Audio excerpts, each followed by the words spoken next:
They thought he was just a grease-stained mechanic.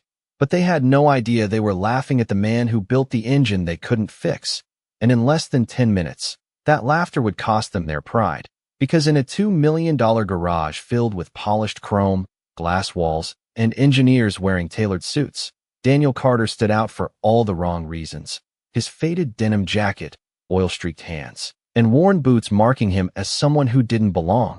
At least that's what they believed. Whispers followed him as he walked past rows of high-performance machines. Maintenance guy, someone muttered, another chuckled. Hope he doesn't touch anything important. And Daniel heard every word but kept his eyes steady, scanning the room with quiet focus, like a man measuring more than just what was visible. Because at the center of that garage sat a hypercar worth over $1.8 million, silent, lifeless, a machine that had refused to start despite 6 hours of effort from the best engineers in the building, their frustration hidden behind forced confidence, their voices growing sharper with each failed attempt. And when the lead engineer, a man named Victor Hale, crossed his arms and caught sight of Daniel standing nearby, he smirked, a slow, dismissive grin that spread just enough for others to notice. You fix cars, right? He asked, his tone dripping with quiet mockery. The kind designed to entertain the room more than solve the problem. A few heads turned. A few smiles appeared, the tension shifting into something else, something lighter, something cruel. And before Daniel could respond, Victor tossed him a set of keys, not as an invitation, but as a challenge meant to humiliate. Go ahead, he said, loud enough for everyone to hear. Let's see what the mechanic can do. And just like that, the room leaned in, waiting, not for success, but for confirmation that they had judged him correctly. Because sometimes, people don't just want to be right. They need to be, and Daniel Carter, standing there in silence, was about to become their proof, or their biggest mistake. Daniel did not reach for the keys right away, and that hesitation drew a few more smirks from across the room, because to them, it looked like doubt, like hesitation, like a man realizing he had stepped into something far beyond his limits. But what they did not see was the shift behind his eyes, the quiet calculation already unfolding, the way he had been studying the car long before anyone handed him permission to touch it, the way he noticed the slight imbalance in the engine bay, the faint scent of overheated circuitry that no one else had acknowledged. And when he finally stepped forward, his movements were unhurried, controlled, almost deliberate in a way that felt out of place in a room filled with restless energy. Someone laughed softly and whispered, "This is going to be good," while another engineer leaned against a workbench, arms crossed, ready to watch the inevitable failure. But Daniel did not look at any of them. He simply opened the driver's side door and paused for a brief second, his fingers resting lightly on the steering wheel as if reconnecting with something familiar, something distant. And then he stepped back out and walked around to the rear of the vehicle, crouching just enough to study the engine through the glass panel, his reflection blending with the intricate system beneath. And for a moment, the room grew quieter, not because they expected success, but because curiosity had begun to replace mockery. Victor checked his watch with exaggerated impatience. "Any time now," he said, his voice cutting through the silence. But Daniel did not respond. Instead, he reached for a tool from the nearby cart without asking, selecting it with precision that did not go unnoticed, a small detail, but enough to make one of the younger engineers furrow his brow, because that was not guesswork, that was familiarity. And as Daniel loosened a panel with steady hands, the faint click of metal echoed louder than it should have in that room, like the beginning of something no one had planned for. And though the smiles had not fully disappeared, they had begun to fade at the edges, replaced by something quieter, something uncertain, because sometimes the moment before everything changes does not arrive with noise, it arrives with silence. The panel came loose with a soft metallic click, and Daniel set it aside with care, revealing a network of components so intricate that even the most experienced engineers in the room had approached it with hesitation. But he did not hesitate. His hands moved with quiet certainty, not rushing, not pausing, just following a path that only he seemed to understand. And that was when the shift became undeniable. Because this was no longer someone guessing. This was someone remembering, and Victor felt it, even if he refused to admit it, his jaw tightening slightly as he stepped closer, watching Daniel's fingers trace along a narrow line of wiring, stopping at a connector most had overlooked, a detail buried beneath layers of design complexity. "You are wasting time," Victor said, but his voice lacked the earlier confidence, and Daniel finally spoke, his tone calm, measured. "It is not the engine," he said, barely above a murmur, yet every word carried across the room. "It is the synchronization module." A silence followed, not the kind filled with laughter, but the kind that demanded attention, because that was the exact component they had dismissed hours ago as fully functional. And one of the younger engineers shifted uneasily, recalling the diagnostic report they had skimmed over, and Daniel reached deeper, adjusting the connector with a precision that felt almost surgical. Then he stepped back, wiping his hands on a cloth without looking at anyone, as if the outcome was already decided. Victor let out a short laugh, trying to reclaim control of the moment. "That is your big fix," he said, but no one joined him this time. The room had changed, the air heavier, the confidence thinner, and Daniel simply nodded toward the driver's seat. "Start it," he said, and for a second, no one moved. Because something about the way he said it made it feel less like a suggestion and more like a conclusion. And when one of the engineers finally stepped forward and pressed the ignition, the engine did not struggle.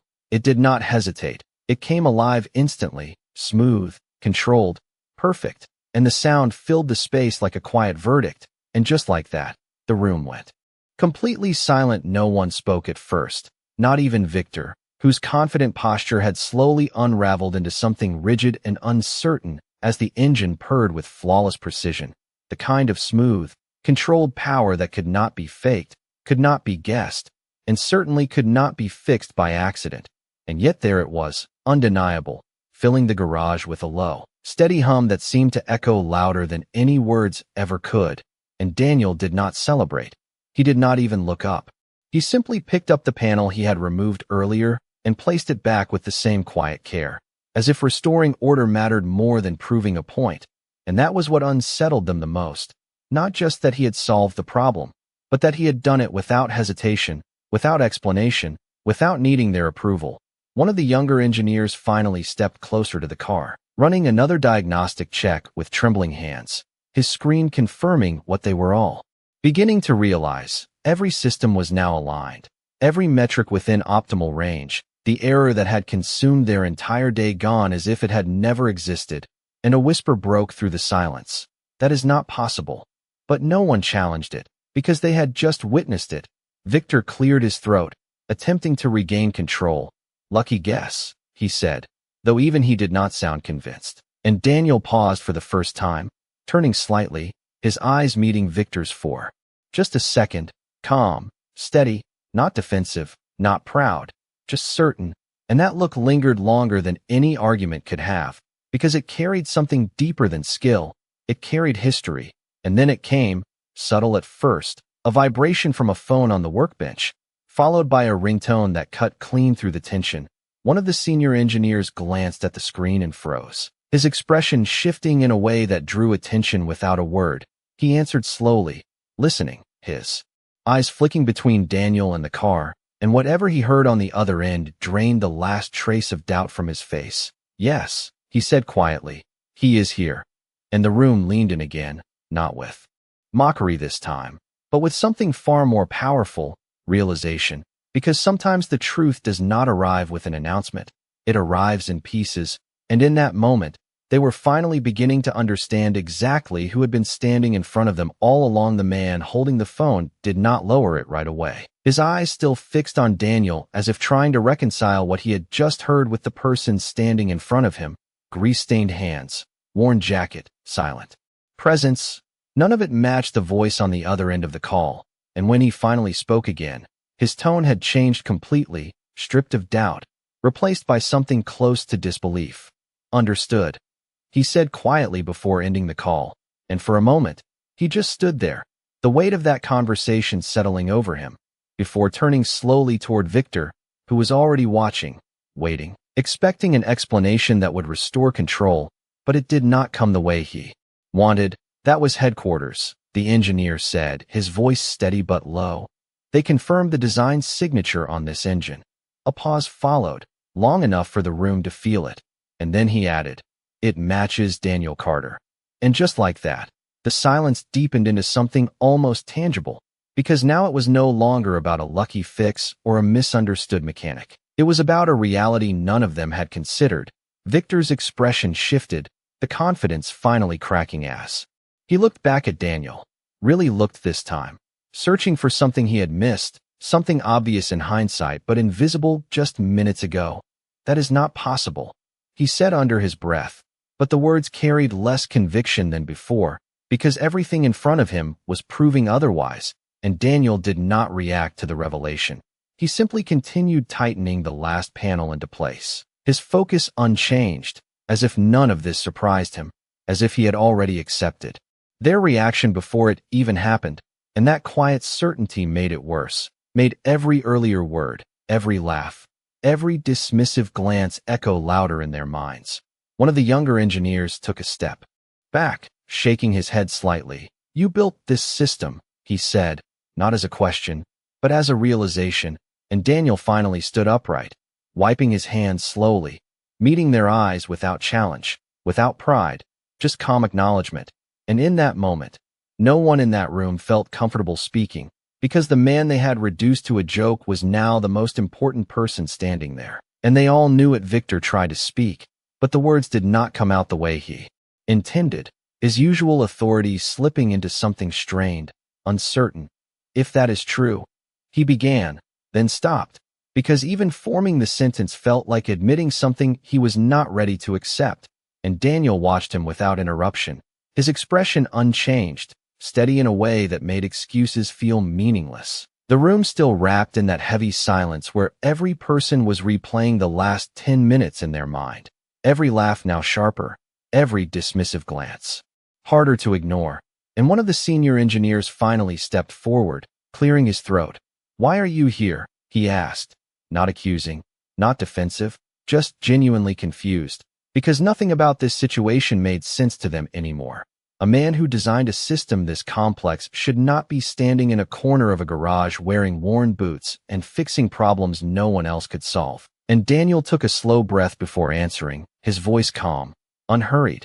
"Because I wanted to see how it held up," he said, and that answer only deepened the confusion. Victor frowned.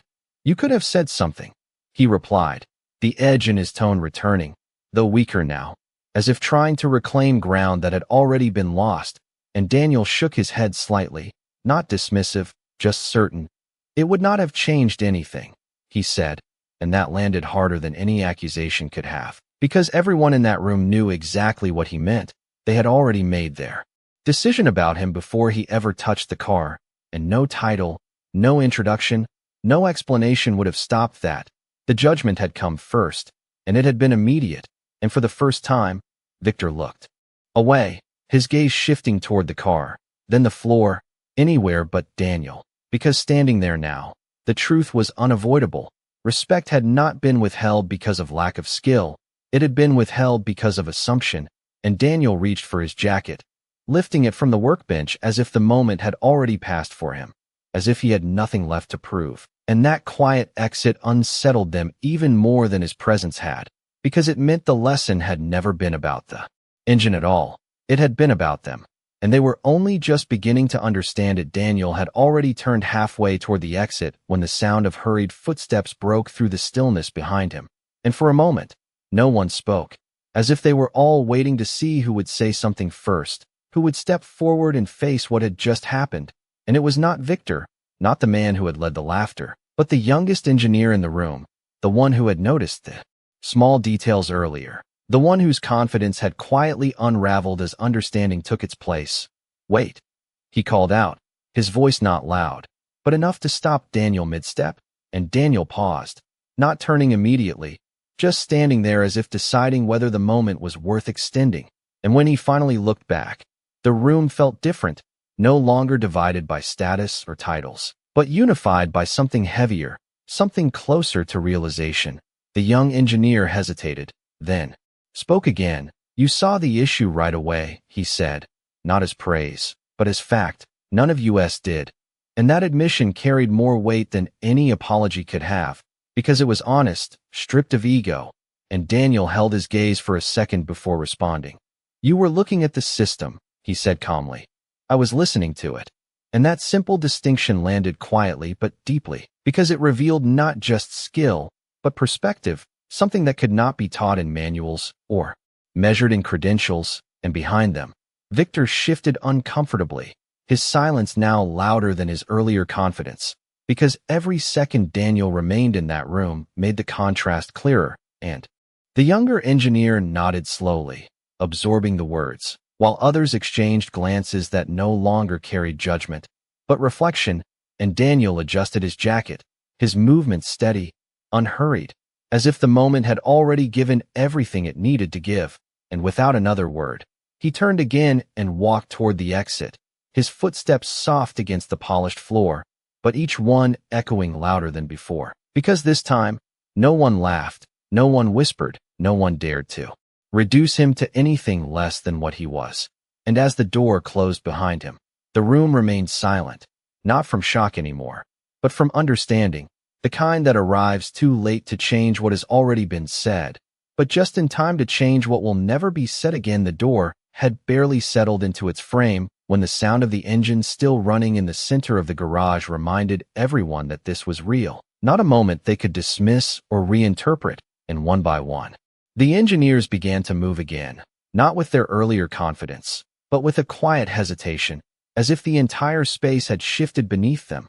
The younger engineer stepped back toward the car, his eyes scanning the system with a new perspective, no longer searching for flaws, but trying to understand what he had missed, what they had all missed. And across the room, Victor remained still, his gaze fixed on the spot where Daniel had been standing, his expression caught somewhere between frustration and realization, because for the first time, the problem in front of him had not been mechanical, it had been personal, and it had exposed something far more difficult to fix. Run the diagnostics again, he finally said, his voice lower than before, and the command no longer carried the same authority, it carried weight, the kind that comes after being proven wrong. And as the system confirmed what they already knew, flawless alignment, optimal performance, no residual errors, the numbers on the screen felt almost secondary, because the real shift had already happened, and one of the senior engineers spoke quietly, almost to himself. He did not just fix it, he said, he understood it, and that distinction lingered in the air, heavier than any technical report, because it meant something they could not replicate with training alone. And near the back of the room, someone pulled up archived data on a tablet, searching, comparing, and then froze, scrolling back to a name that had been overlooked for years. Daniel Carter, lead systems architect, the original design phase, the foundation of everything they were now working on. And suddenly, the timeline became clear. The reason they fix had seemed so immediate, so precise, because he had not solved a problem. He had corrected a deviation from his own design, and that realization settled over the room like a final piece clicking into place, not dramatic, not loud, but absolute. And Victor finally exhaled, a slow breath that carried the weight of everything unsaid, because no apology could rewrite the moment that had already passed, and no title could restore the respect that had been withheld. And as the engine continued to hum steadily in the background, the room did not celebrate, it did not speak, it simply absorbed the truth. And in that quiet understanding, something fundamental had changed, not in the machine, but in the people standing around it. By the time the engine was finally turned off, the silence in the garage had settled into something permanent, not the kind that fades with time, but the kind that lingers in memory. And Victor stood there longer than anyone else, his reflection staring back at him. Through the polished surface of the car, a man who had always believed control came from knowledge, from authority, from being the one others looked to for answers. But now he understood something far less comfortable. That control could disappear the moment you misjudged the wrong person. And across the room, the younger engineer quietly saved the diagnostic report, not because it was needed, but because it marked a moment none of them would forget, the moment they realized how quickly certainty could turn into humility. And one by one, the team began to return to their stations. But the rhythm had changed, conversations softer, movements more deliberate, as if every action now carried a quiet awareness of what had just happened.